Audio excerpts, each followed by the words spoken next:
Presented by RPR Studio.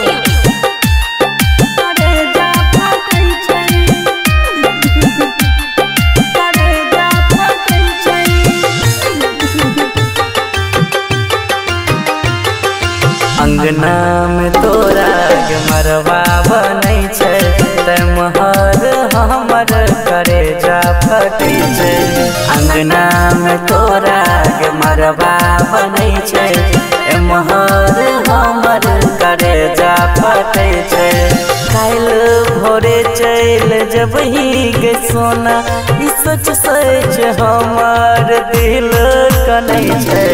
अंगना में तोरा के मरवा बनै छै तै महर हमर करे जा फटै छै। काल भोरे चल जबही गे सोना ई सोच सोच हमर दिल कनै छै। अंगना में तोरा के मरवा बनै छै तै महर हमर करे जा फटै छै।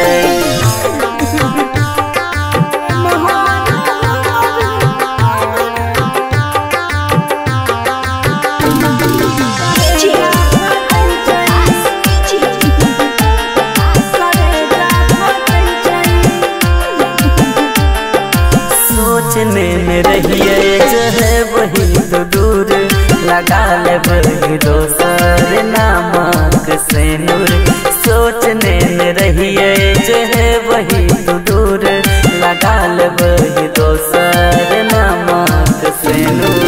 चल जब आब हमरा कना राखै छलियौ तोरा दिल में बसा राखै छलियौ तोरा दिल में बसा गे।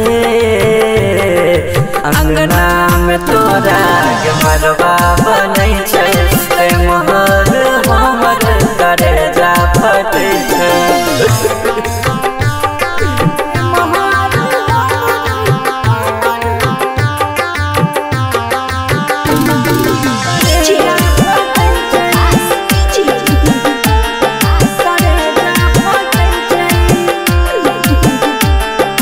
जाय छै तो जो खुश रही है गे जाके कहियो कहियो याद कली है गया के। जाय छै तो जो खुश रही है गे जाके कहियो कहियो याद कली है गया के। ककरा कहते अजित अब बाबू सोना तू चल जब ही करते आबैया रोना। तू चल जब ही करते आबैया रोना गे। अंगना में तोरा के मरवा बनै छै तै महर